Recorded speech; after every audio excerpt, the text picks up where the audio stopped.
여러분 아이패드를 왜 구매하려고 하시나요? 수업이나 강의 필기 등 학업의 목적도 있을 것이고 드로잉 같은 취미의 목적도, 전자책이나 유튜브 등 컨텐츠 소비의 목적도 있을 겁니다. 이런 활동들은 대부분 큰 화면에서 할 때 더 쾌적하고 편하게 할 수 있는데요. 그러다 보니 12.9인치 같은 아이패드 프로도 등장을 하게 됐고 대부분 많은 분들이 10인치 이상의 아이패드를 주로 구매하시더라고요. 저 또한 아이패드 에어 3와 애플 펜슬 1세대를 중고로 구매해서 사용했었습니다. 하지만 결론적으로 지금은 모두 처분하고 애플 펜슬 1세대 지원조차 되지 않는 아이패드 미니 4세대를 사용하고 있는데요. 제가 왜 큰 화면의 아이패드 에어 3와 애플 펜슬을 조합해서 아이패드 미니로 넘어왔는지 그 이유 3가지에 대해서 이번 영상에서 말씀드리겠습니다. 아이패드가 갖고 싶은 아이패드 병에 걸리셨거나 큰 화면을 사야 할지 아니면 작은 화면의 아이패드를 사야 할지 고민하시는 분들은 영상 끝까지 보시면 아이패드 구매를 결정하는데 도움이 되실 거라고 생각합니다. 그럼 바로 영상 내용 시작하겠습니다.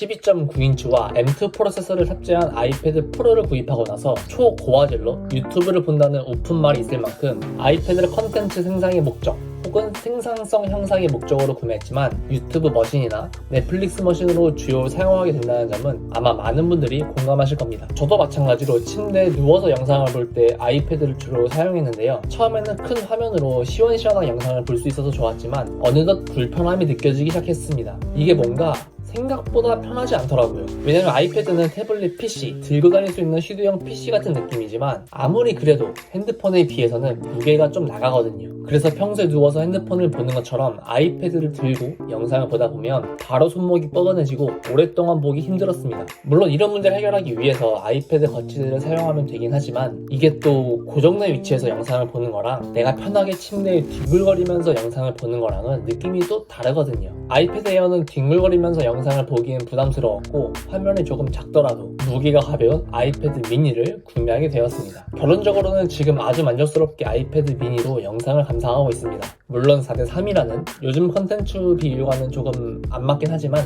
누워서 뒹굴거리는 저만의 황금 타임을 위해 감수하고 있습니다. 아이패드를 구매하고 나서 편하게 컨텐츠 감상하시는 것을 가장 자주 하게 될 분이라면 무조건 큰 화면이 좋은 게 아니다라는 것을 꼭 참고하셨으면 좋겠습니다. 아이패드를 굉장히 생산성 있게 사용하시는 분들을 보면 공통적인 특징 하나가 있습니다. 바로 애플 펜슬을 유용하게 사용한다는 점인데요. 굿노트로 답글을 하기도 하고 공부를 하시기도 하고 드로잉도 하고 가벼운 영상 편집도 잘 하시는 분들이 진짜 많더라고요. 저도 그런 분들의 영상이나 후기를 보면서 애플 펜슬을 같이 구매했는데 사실 저에게 애플 펜슬은 너무 과분했습니다. 애플 펜슬을 주로 사용하는 경우는 필기, 드로잉 이 두 가지가 대표적일 텐데요. 제 스스로를 너무 과대평가한 탓인지 안타깝게도 저는 이 두 가지 경우를 잘 활용하지 못했습니다. 일단 아이패드 에어를 구매했을 때는 이미 직장이었기 때문에 공부를 하면서 필기하는 경우가 그리 많지 않았습니다. 자기개발을 위해서 클래스 101 강의를 듣긴 하지만 주로 퇴근하고 나서 집에서 듣다 보니까 그냥 맥북에 외장 모니터 물려서 각 잡고 공부하는 게 더 편하더라고요. 물론 직장인분들 중에도 회사에서 회의록을 정리하거나 업무 내용을 적어둘 때 아이패드를 유용하게 사용하시는 분들도 계시는데요. 저는 업계 특성상 아이패드 사용이 오히려 불편했습니다. 결국 필기라는 용도에 있어서 저는 애플 펜슬과 큰 화면을 잘 활용하지 못했습니다. 두 번째는 드로잉인데요. 저는 그림에 소질이 있는 사람은 아니었지만 유튜브에서 라인 드로잉 영상을 보니까 생각보다 어렵지 않게 감성 있는 그림을 그릴 수 있다는 것을 알게 됐습니다. 그래서 한동안 라인 드로잉을 연습하면서 친구들 사진도 그려주고 와이프 사진으로도 드로잉을 만들어주고 했는데 반응이 정말 좋았습니다. 특히 제가 그려준 드로잉으로 투자를 하고 있는 걸 보면 뿌듯하기까지 했습니다. 하지만 모든 취미와 목표들이 그렇듯 열정은 금방 식어버렸습니다. 한 달 지났나? 더 이상 드로잉을 잘 안 하게 되더라고요. 그렇게 드로잉이라는 용도에 있어서도 저에게 애플 펜슬과 큰 화면은 과분하게 돼버렸습니다. 제가 여기서 말씀드리고 싶은 것은 원래 필기할 일이 많으신 분이거나 다이어리 꾸미기, 드로잉이나 그림 그리기를 좋아하는 분들에게는 아이패드의 큰 화면과 애플 펜슬 궁합이 정말 좋을 수 있지만 아이패드를 사고 애플 펜슬을 산다고 해서 안 하던 답글을 하고 안 하던 드로잉에 취미가 생긴다? 그건 한 번 더 고려해볼 필요가 있다고 생각합니다. 애플 펜슬이 아니라면 큰 화면의 아이패드 프로나 에어의 활용성을 다 쓰지 못할 확률이 높아지게 되거든요.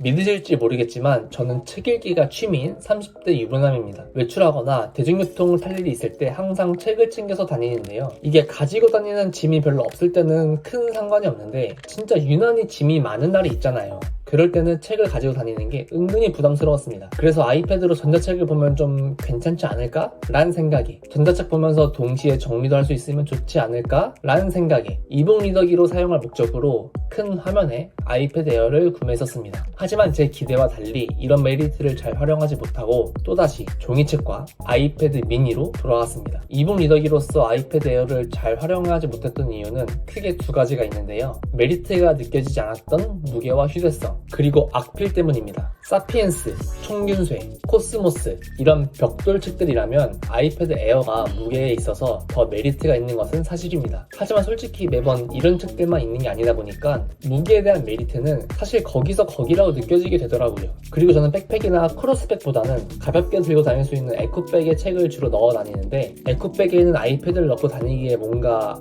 조심스러워진달까요? 혹시나 7렐레 8렐레 들고 다니다가 어딘가에 부딪혀서 깨지면 어떡하지? 하면서 신경이 곤두세워지더라고요. 책은 사실 어딘가에 부딪혀도 크게 찢어지거나 찍힐 일이 없었기 때문에 좀 마음이 편한 게 있거든요. 그래서 시간이 지나고 나니까 아이패드 에어가 있더라도 그냥 종이책을 넣어서 다니게 됐습니다. 아이패드로 전자책을 보면서 옆에 굿노트 같은 필기앱을 띄워놓고 그때그때 바로 생각 정리하는 분들이 정말 많으시더라고요. 저도 그런 모습을 상상하면서 아이패드를 구매했는데 참 안타깝게도 저는 악필이 너무 심해서 애플 펜슬로 옆에 기록을 하거나 정리를 해도 다시 보고 싶지가 않더라고요. 역시 이상과 현실은 달랐습니다. 결국 예전처럼 종이책을 들고 다니거나 전자책을 볼 땐 아이패드 미니로 독서만 하고, 독서록이나 서평 같은 것들은 그냥 키보드로 타이핑하면서 정리하는 식으로 돌아가게 됐습니다. 세 번째 내용을 정리해보면, 평소 대중교통이나 외부에서 독서를 하기에는 아이패드나 책에서 느껴지는 무게감은 거기서 거기다. 화면을 스플릿하고 책을 보면서 바로바로 정리하는 건 악필에게는 어울리지 않다. 이렇게 해볼 수 있을 것 같습니다. 모든 물건을 구매할 때 마찬가지겠지만